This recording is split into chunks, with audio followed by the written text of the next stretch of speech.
6 प्रकार के तप है बाह्य तप और 6 प्रकार के तप है आभ्यंतर तप। 6 प्रकार के बाह्य तप अनशन, उनोदरी, भिक्षाचरी, रस परित्याग, काया क्लेश, प्रतिशल्लीनता। और 6 आभ्यंतर तप प्रायश्चित, विनय, वयावृत्य। इतने तप के बारे में हमने चर्चा की थी। और नेक्स्ट आता है स्वाध्याय।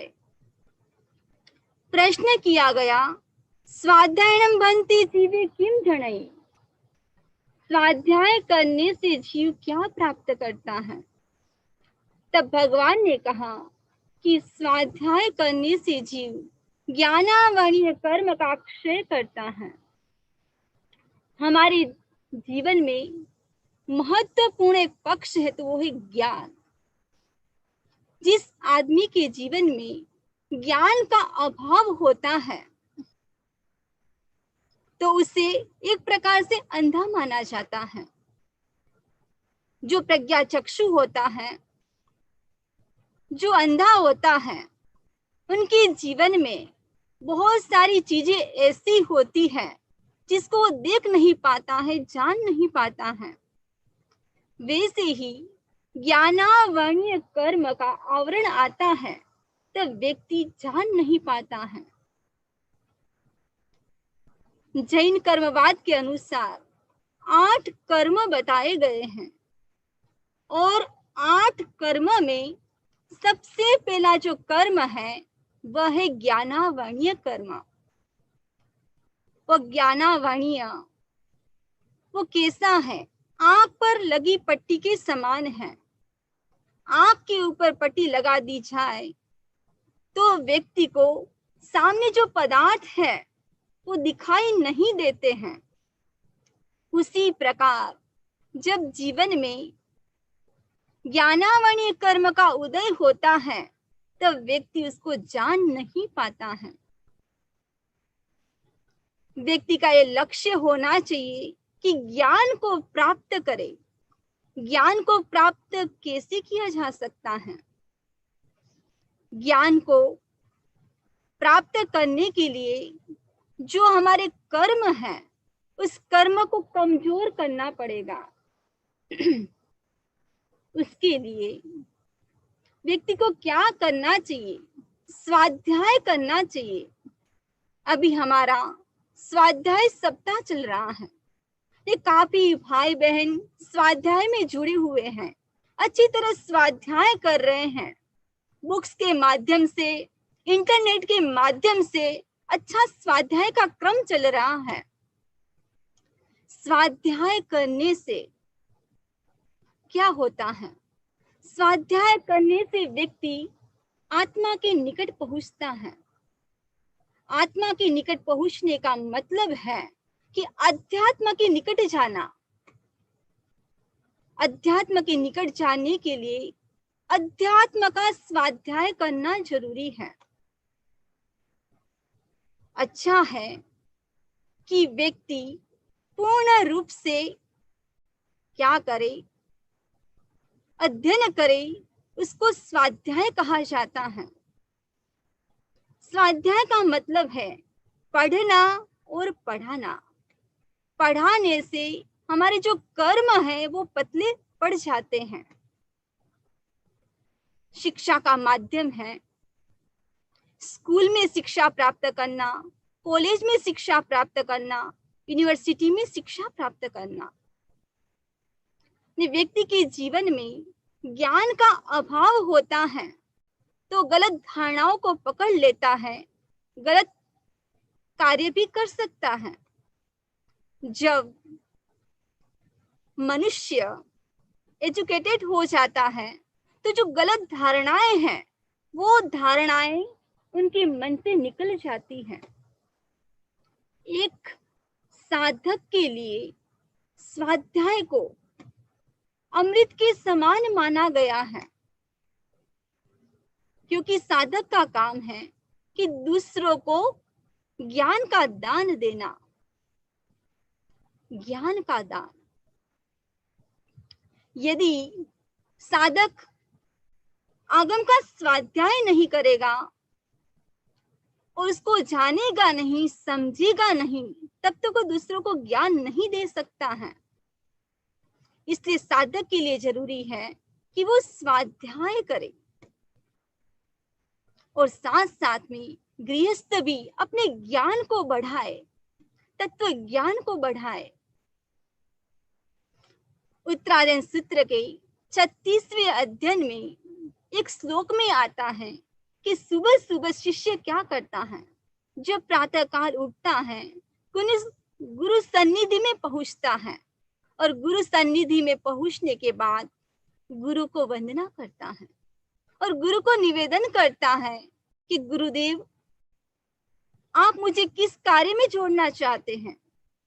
यदि आपकी इच्छा हो तो मैं जो वृद्ध साधु है उसकी सेवा करूं, वो भी एक महत्वपूर्ण काम है। यदि आपकी आज्ञा हो तो मैं स्वाध्याय करूं। स्वाध्याय व्यक्ति को करते रहना चाहिए। स्वाध्याय करने से ज्ञान प्राप्त होता है। ज्ञान प्राप्त होने से जो हमारा आचरण है वो हमारा आचरण अच्छा बनता है। आचरण अच्छा बनने से व्यक्ति के जीवन में अहिंसा आती है, ईमानदारी आती है, व्यक्ति के जीवन में संयम आता है। लेकिन एक महत्वपूर्ण बात है कि हमारा जो ज्ञान है वो हमारा ज्ञान सम्यक होना चाहिए। ज्ञान किसी भी अवस्था में प्राप्त किया जा सकता है। जब चाइल्डहुड की अवस्था होती है तब तो इजीली याद हो जाता है, लेकिन व्यक्ति जैसे जैसे बड़ा होता है, वृद्ध अवस्था में आता है, तब भी ज्ञान को कंठस्थ किया जा सकता है। यदि व्यक्ति का पुरुषार्थ हो, ज्ञान का आशयक्षम अच्छा हो, अच्छी बुद्धि हो, तो ज्ञान को कंठस्थ किया जा सकता है। आजकल तो इतनी सारी बुक्स उपलब्ध है। इंटरनेट के माध्यम से व्यक्ति कितना अच्छा ज्ञान प्राप्त कर सकता है। ज्ञान का स्रोत कहे तो एक इंटरनेट ऐसा है कि बहुत सारी वस्तुओं को व्यक्ति सुन सकता है, अपने ज्ञान की वृद्धि कर सकता है। एक ज्ञान कैसा है, ज्ञान कैसे बढ़ता है? स्वाध्याय करने से। स्वाध्याय करने से व्यक्ति हे गे और उपाध्याय को जान सकता है। हे मिस, छोड़ने योग्य क्या है? गे मिस, जानने योग्य क्या है? और उपाध्याय मिस, ग्रहण करने योग्य क्या है? यह व्यक्ति स्वाध्याय के द्वारा जान सकता है। अब सुई है, वो धागे से पिरोई हुई है, वो गिर भी जाए तो आसानी से मिल जाती है। वैसे ही ज्ञान रूपी सुई में आत्मा रूपी धागा जो पिरोया हुआ है, तो व्यक्ति संसार में भटकता नहीं है। जब तक ज्ञान नहीं है तब तक क्रिया अधूरी है। एक बार एक काना व्यक्ति पिक्चर देखने के लिए गया और जैसे टिकट ली और टिकट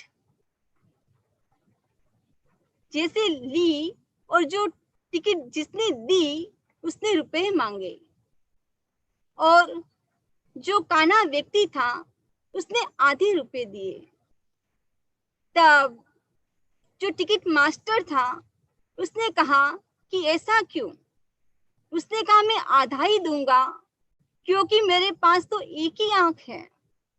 आप तो जो दो आंख से देखते हो उसके पास भी आप पूरे पैसे लेते हो, तो मैं तो एक आंख से ही देख रहा हूं, इसलिए मैं आधे रुपया दूंगा।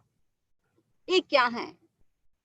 जब तक व्यक्ति के जीवन में ज्ञान नहीं होता है तब व्यक्ति आग्रह करता है। इसलिए ज्ञान सम्यक रूप से प्राप्त करना चाहिए। भगवान महावीर से पूछा गया कि स्वाध्याय के कितने प्रकार हैं। तब भगवान ने कहा कि स्वाध्याय के 5 प्रकार हैं। सबसे पहला है वाचना, फिर है पृच्छना, तीसरा है परिवर्तना, चौथा है अनुप्रेक्षा और 5वां है धर्म कथा। तो स्वाध्याय के 5 प्रकार में पहला प्रकार है कि वाचना से जीव क्या प्राप्त करता है। तब कहा गया कि वाचना से जीव कर्मों को क्षय करता है। वाचना में जो शिष्य है, विद्यार्थी है, उसको पढ़ाना। कितने कितने विद्यार्थी वाचना को प्राप्त करते हैं, अपने जीवन में जो अज्ञान है उस अज्ञान को दूर करते हैं। शिष्य और टीचर के बीच में एक संबंध होता है। टीचर का काम है ज्ञान देना और शिष्य का काम है ज्ञान को लेना।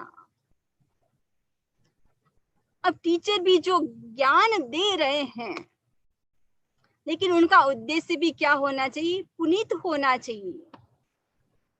ये उद्देश्य होना चाहिए कि मैं ज्ञान दे रहा हूं तो शिष्य है उसका अंधकार दूर हो।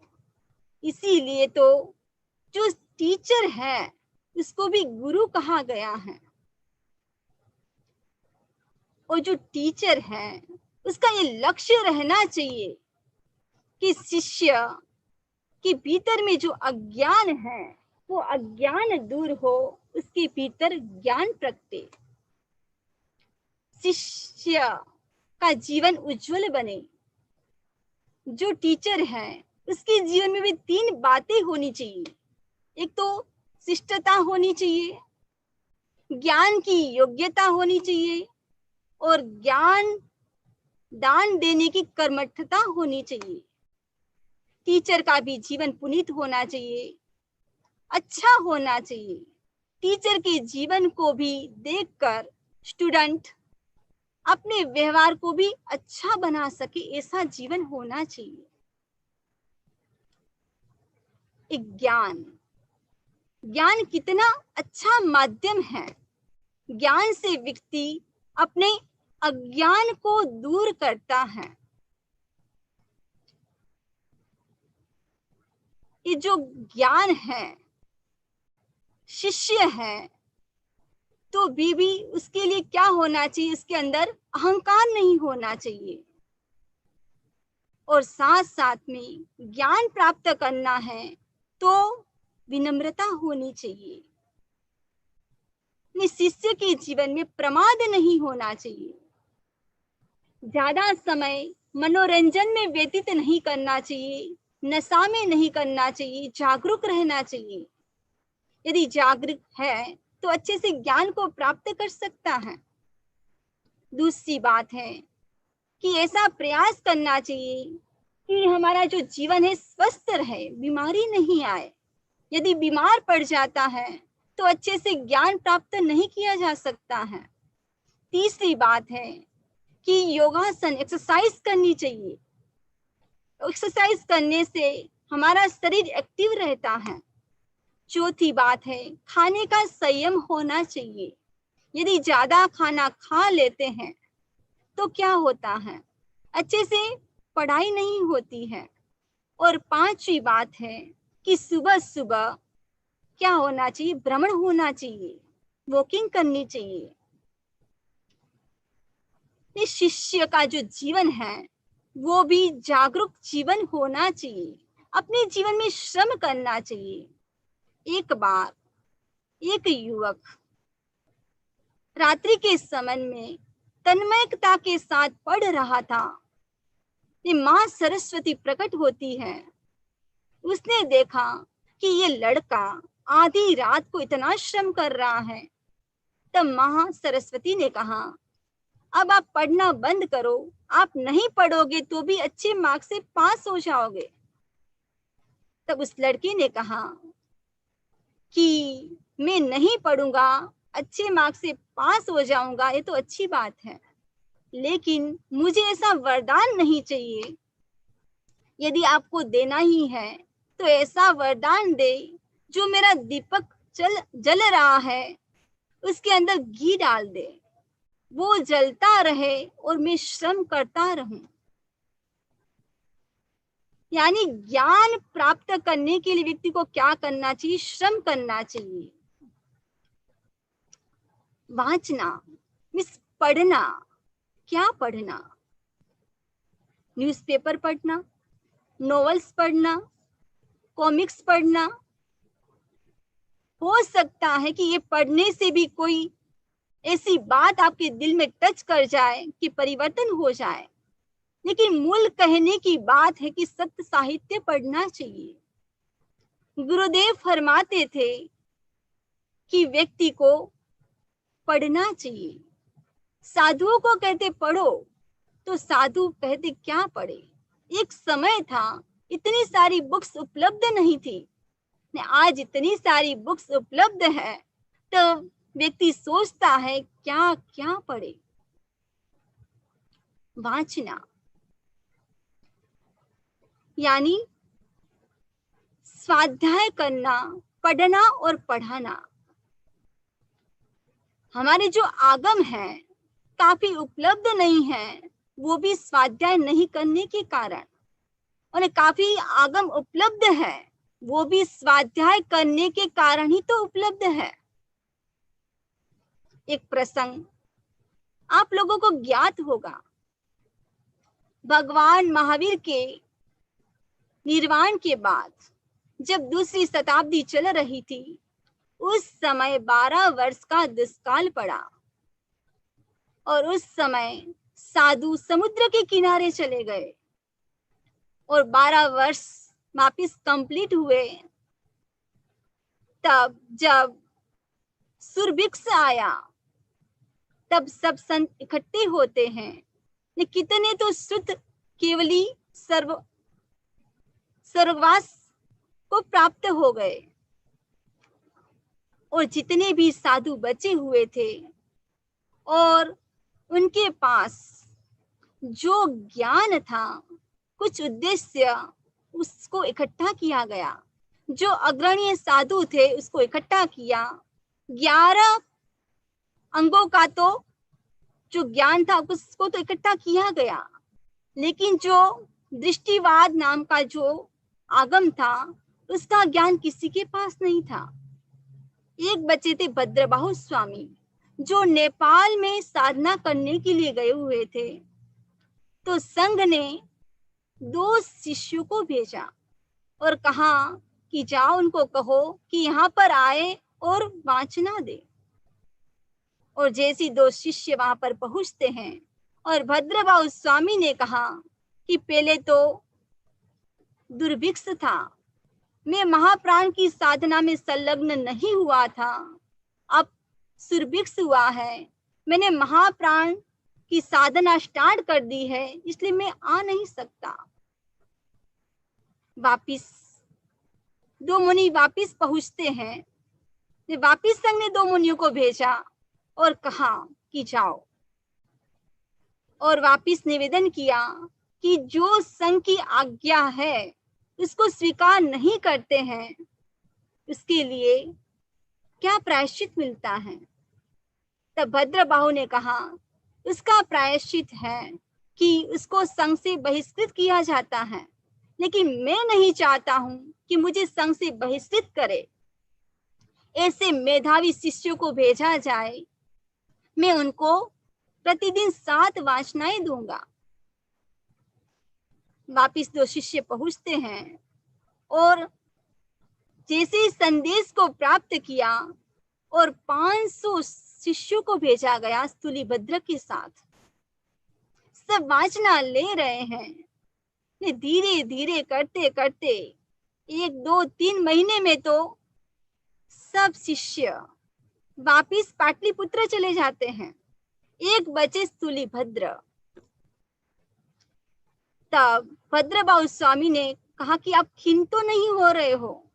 उसने कहा मैं खिन्न नहीं हो रहा हूं, तब भद्रबाहु स्वामी ने कहा कि जितना समय बचा है उसमें आप अच्छे से वासना को प्राप्त कर सकोगे। तब स्थूलीभद्र ने पूछा कि मैंने कितना ज्ञान प्राप्त किया है। तब भद्रबाहु स्वामी ने कहा कि अभी तो आपने 88 सूत्रों का ज्ञान प्राप्त किया है, अभी तो राय जितना प्राप्त किया है, मंदार पर्वत जितना तो बाकी है, लेकिन तुम कम समय में अच्छा ज्ञान प्राप्त कर लोगे। महाप्राण की साधना कंप्लीट होती है और जैसे पाटलिपुत्र पहुंचते हैं तब स्थूलीभद्र ने 9 पूर्व और 10 पूर्व में 2 वस्तुओं को छोड़कर इतने पूर्वों का ज्ञान प्राप्त किया। पाटलिपुत्र एक उद्यान में विराजते हैं। ने उस समय स्थूलीभद्र की 7 बहनें जो दीक्षित थी, भद्रबाहु और स्थूलीभद्र स्वामी के दर्शन करने के लिए आती हैं। जैसे ही भद्रबाहु स्वामी के दर्शन किए हैं और कहा कि हमारे ज्येष्ठ भ्राता कहाँ पर है, तब भद्रबाहु स्वामी ने कहा इसी उद्यान के पीछे स्वाध्याय कर रहे हैं। जैसे ही बहनें दर्शन करने के लिए जाती हैं, तब स्थूलीभद्र ने क्या किया, अपने पास जो ज्ञान की लब्धि थी उसका प्रयोग किया। और जैसे ही बहनें पहुंचते हैं तो बहनों ने देखा कि यहाँ पर तो सिंह है और डर जाती है, वापिस लौटती है। भद्रबाहु स्वामी को कहा कि लगता है कि स्थूलीभद्र को सिंह खा गया। तब भद्रबाहु स्वामी ने कहा कि वह कौन है, जो सिंह है वही स्थूलीभद्र है। दूसरे दिन वाचना का समय हुआ और जैसे ही वाचना का समय होता है और उस समय भद्रबाहु स्वामी वाचना नहीं देते हैं।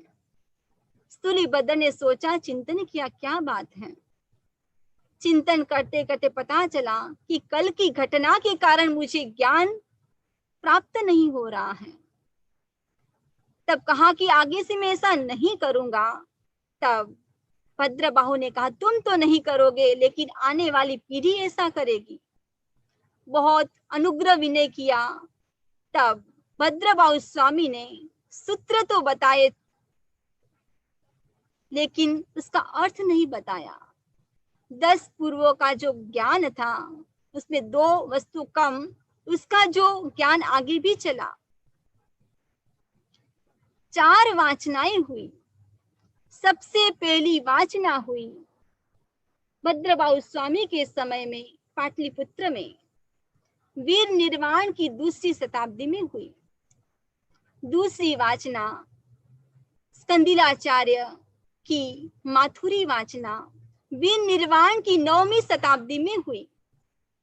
तीसरी वाचना हुई नागार्जुन की, वह वल्लभी वाचना, वो भी वीर निर्वाण की 9वीं शताब्दी में हुई। और चौथी वाचना हुई देवर्षि गणेशमाश्रमण की वल्लभी वाचना।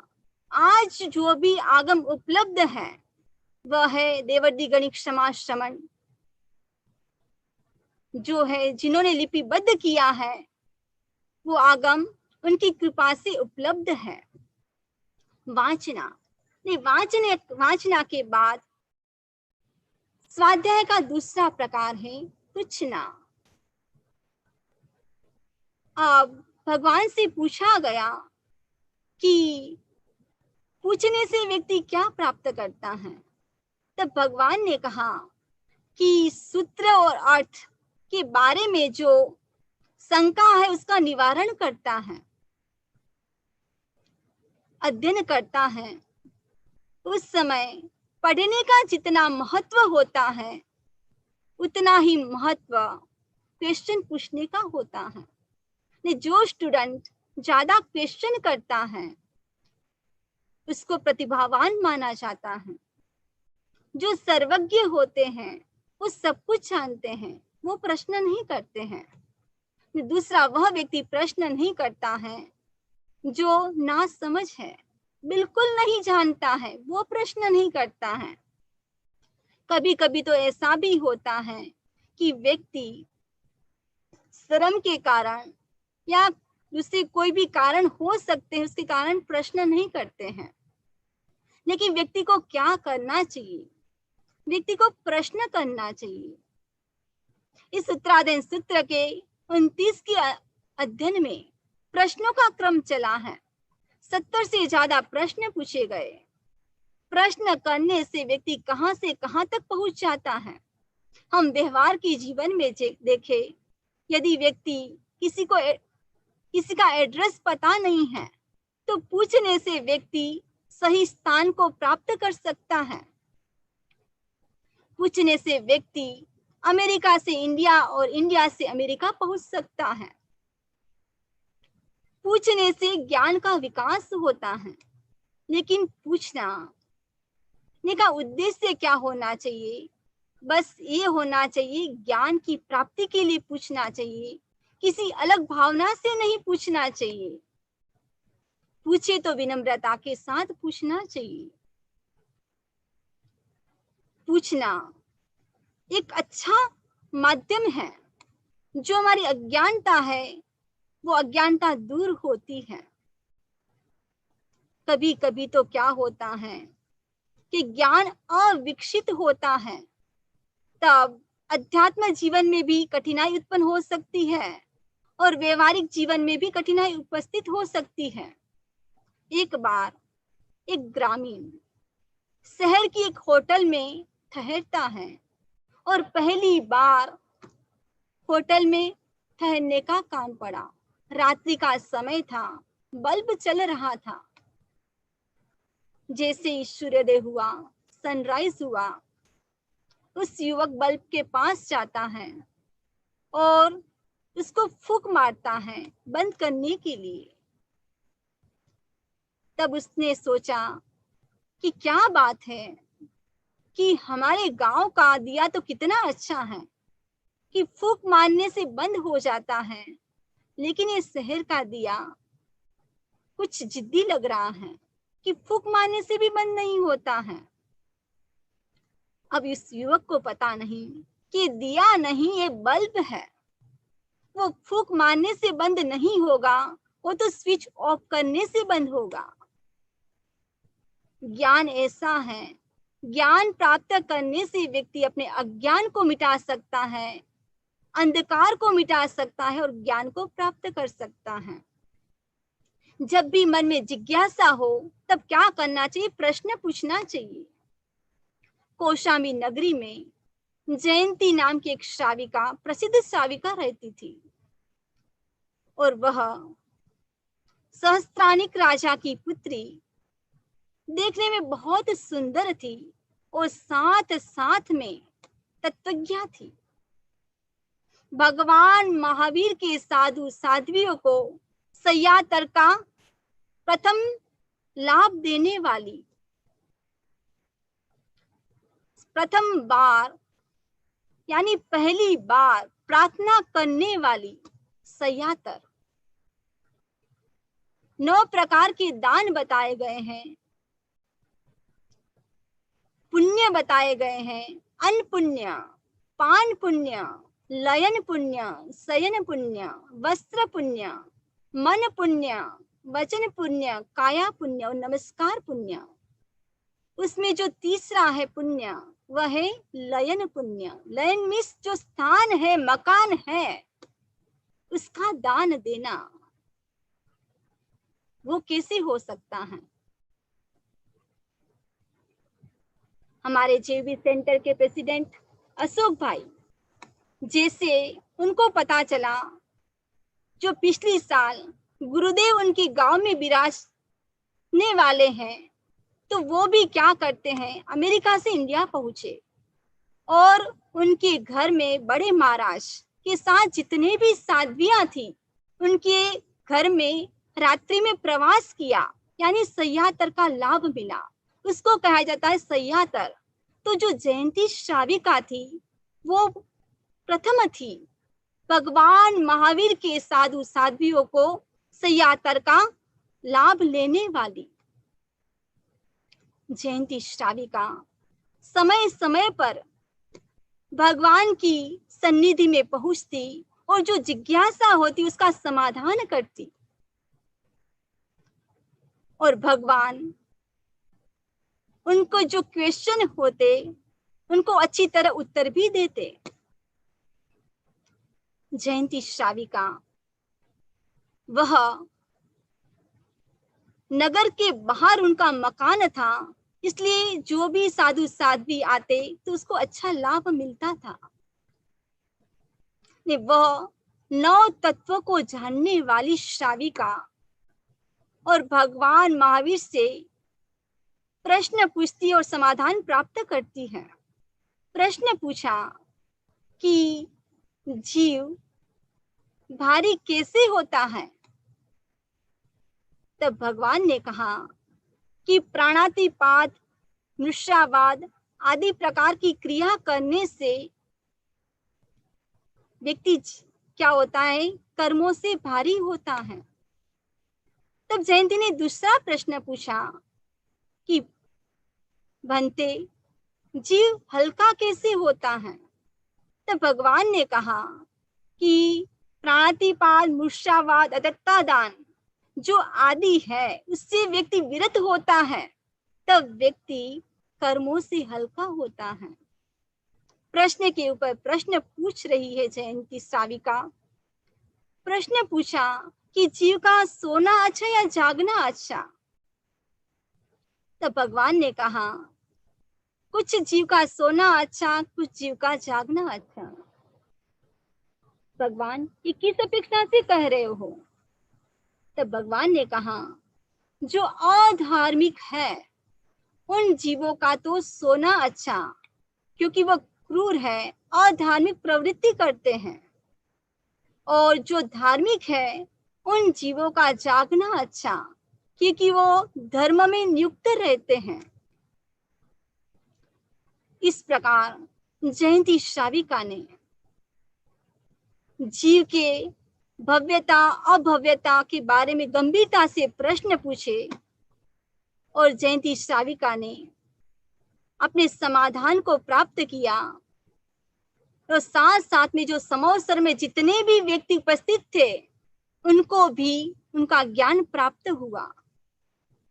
ने ये सब क्वेश्चन उत्तर जो भगवती सूत्र है उसके अंतर्गत आए हुए हैं। यदि भाई बहन स्वाध्याय करे तो उसका ज्ञान प्राप्त कर सकते हैं।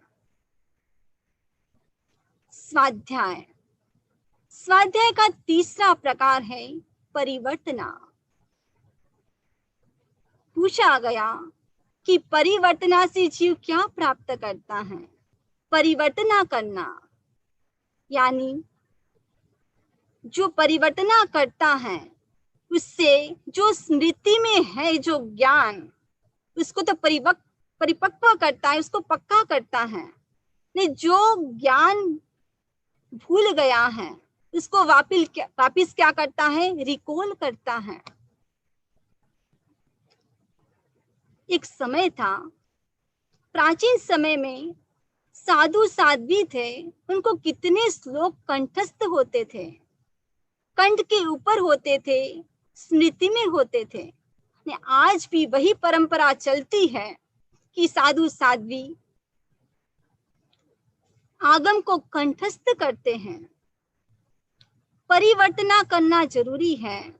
यदि उसका परिवर्तन नहीं करे तो ज्ञान विस्मृत हो सकता है। एक बार गुरु ने शिष्य से कहा कि शिष्य, मैं आपसे प्रश्न पूछना चाहता हूँ, आपको उसका उत्तर देना है।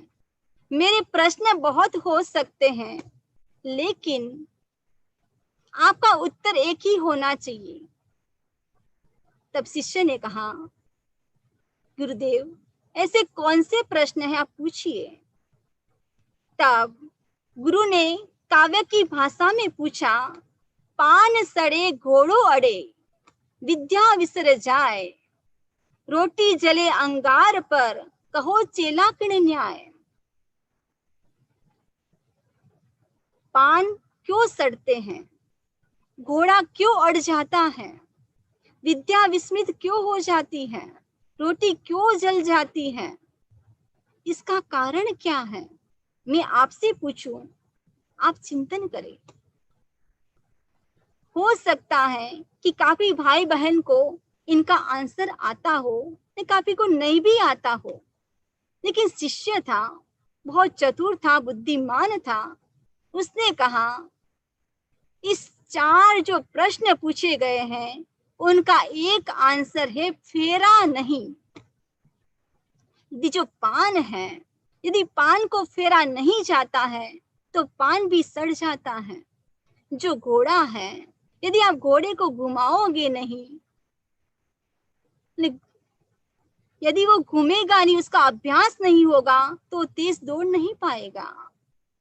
और जो रोटी है तवे के ऊपर रखी हुई है, यदि उसको एक साइड ही सेकोगे, दूसरी साइड उल्टी नहीं करोगे तो वो भी जल जाएगी। उसी प्रकार जो विद्या है, जो ज्ञान है, उसको परिवर्तन नहीं किया, उसको रिपीट नहीं किया, तो वो भी क्या होता है, व्यक्ति उसको भूल जाता है। इसलिए परिवर्तना करना बहुत जरूरी है। परिवर्तना करना, जो भी हम परिवर्तन करते हैं, रिपीट करते हैं, उसका जो उच्चारण है, उसका उच्चारण भी क्या होना चाहिए, एकदम शुद्ध होना चाहिए उच्चारण। और साथ साथ में शुद्ध उच्चारण के साथ धीरे से बोलना चाहिए, कहाँ पर रुकना है वहां पर रुकना चाहिए। इस प्रकार पुनरावृत्ति करनी चाहिए स्वाध्याय की। और स्वाध्याय है उसका चौथा प्रकार, वो है अनुप्रेक्षा। पूछा गया कि अनुप्रेक्षा से जीव क्या प्राप्त करता है? तब भगवान ने कहा कि अनुप्रेक्षा करने से आयुष्य कर्म को छोड़कर जो शेष 7 कर्म की जो गाढ़ प्रकृति है उसको शिथिल कर देता है। अनुप्रेक्षा का मतलब है बार बार चिंतन करना, मनन करना। सबसे पहले व्यक्ति ज्ञान करे, उसके बाद मनन करे, और उसके बाद गंभीरता से उसमें चिंतन करे। स्वाध्याय परिवर्तन के साथ साथ क्या होना चाहिए, अनुप्रेक्षा होनी चाहिए। यदि अनुप्रेक्षा का प्रयोग किया जाता है तो जो परिवर्तना करते हैं तो उसका मूल्य भी बढ़ जाता है। अनुप्रेक्षा एक ऐसा तत्व है तो व्यक्ति को एक गंभीरता की स्थिति में लेकर जाता है। अनुप्रेक्षा का मतलब है कि पहले तो समझना चाहिए, जानना चाहिए, पढ़ना चाहिए, फिर उसके ऊपर मनन करना चाहिए। एक मूर्तिकार जिन्होंने 3 मूर्तियां बनाई, इतनी सुंदर मूर्ति बनाई, अब राजा के सामने उपस्थित हुआ और कहा, राजन अब बताइए इस मूर्ति का मूल्य क्या है? अब सेम साइज, कलर भी सेम, बताना मुश्किल। अब राजन ने कहा, मेरी दृष्टि में तो सबका मूल्य समान है। तब मूर्तिकार ने कहा, क्षमा कीजिए, सबका मूल्य अलग अलग है। 3 प्रकार की मूर्ति, जो एक मूर्ति ऐसी थी जिसके कान में दोनों साइड छेद नहीं थे, छिद्र नहीं थे। एक मूर्ति ऐसी थी उसके अंतर्गत दोनों कान में छेद थे।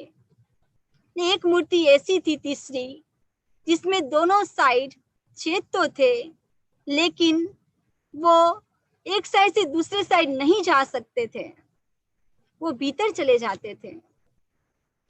तब उस मूर्तिकार ने सबसे पहले तिनका लिया, और जैसे तिनका लिया पहली मूर्ति के अंदर डाला तो तिनका अंदर नहीं जाता है, बाहर ही रहता है।